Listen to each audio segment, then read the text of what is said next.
thanks for joining us on this week's Hot Button. Now, last week on the show, we chatted about Christmas and whether it was too soon to start celebrating. So we've got a few more comments from you guys that have contributed via Facebook, Twitter. And Anthony says he already has his tree up, while Liv says that Christmas is one of her favorite times of the year. Now, growing up, her family would start celebrating visually, I guess, with decorations in December, but she's chosen to start in November to really enjoy the whole process, and that she and her friends follow traditions and choose not to focus on consumerism, which I know was a big issue in terms of Christmas and that sort of thing. Now, thank you very much for your comments. We are going to shift gears, and this week we're going to chat about cross-border shopping. Again, some people have already weighed in and given their opinions on the topic. On Facebook, Tasha says she loves it, and when she has the time to go. And on Twitter, @JamieBillingham says, in her opinion, we should shop local. So a little bit different opinions, opposite ends of the spectrum. I personally, we live on the 49th parallel. I drive past the border exit every day, and if it's going to save me a little bit of money, yes, I cross the border to buy gas, I do buy milk, I do buy cheese. It's convenient for me. Convenient though? Convenient to cross the border? Doesn't it take you time to cross the border? Well, I'm already on the highway, and Sumas is like really 4 blocks from the border. See, for me, it's more of a time waster. I don't think I would make the trip all the way out to the Sumas border in order to save a few bucks on cheese or milk or gas. But what about day trips? A lot of people, there's the Seattle Premium Outlets. I mean, you don't even have to go that far. You can go into Linden, you can go into Bellingham, Bellis Fair. Okay, but the day trips, what was it, the new rules that were introduced in 2012, there is no exemption really or changes for less than 24 hours. I mean, you're not really allowed to bring anything back if you're there for less than 24 hours anyways. Well, if you go for less than 20, it is the discretion of the border guards. And if you're only bringing a small amount, I mean, your limit is $20 of dairy per person per day. If you're only going to buy a couple jugs of milk and, a couple bricks of cheese and some eggs or something, and you're going to be down there for gas, why not?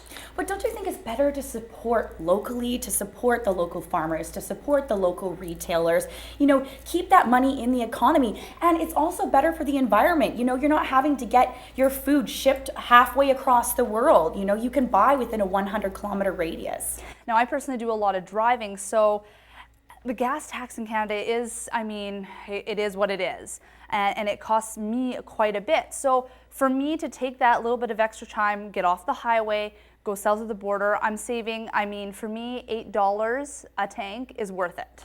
Is worth it, but you're one of those people that collect coupons and stuff too. You're yes, always I looking am. to save a buck. Yes, I am. And personally, I have to admit, I'm too lazy and I find that way too time consuming and I just can't be bothered. I'd rather just pay the extra $10, $20, even $50. I would think I would spend upward $50. Really? Yeah. Maybe I'm just that lazy. Are you kidding me? Do you know what $50 can buy? Okay, $50, that's my limit. I think that would be my cap. But honestly, crossing the border, and think about, sometimes those lineups at the border are anywhere from 20 to 50 minutes That is long. why I have an access pass. Okay, so then you're just flying through the border and saving your $8. Okay, fair enough. But another thing that I think we should talk about is online shopping. It's Very not true. people just crossing the border into the States. Canadians are ordering approximately $15 billion in goods and services on the internet. That is a lot of money. I was going to bring that up because you know what? If I want a certain product or a certain something for someone's birthday, and if it's available in the US, I want to go get it. Whether that's coming from a US website or it's me driving across to the local mall. The variety is much greater. They have the population to support more diverse products. And if I want to go get it, I'm going to go down. I'm going to cross that border, whether it's virtually or physically. Okay, well, think about here locally in Chilliwack.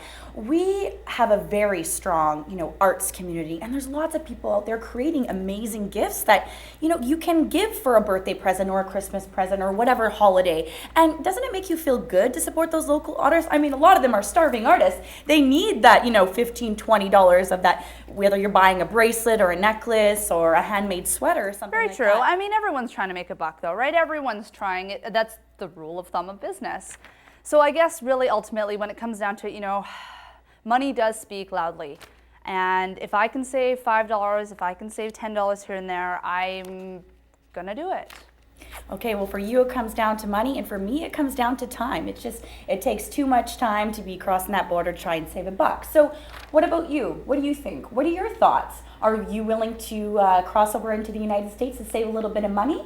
We want to know what you think. Let us know. You can connect with us on Twitter or Facebook, and next week on Hot Button, we'll revisit your comments.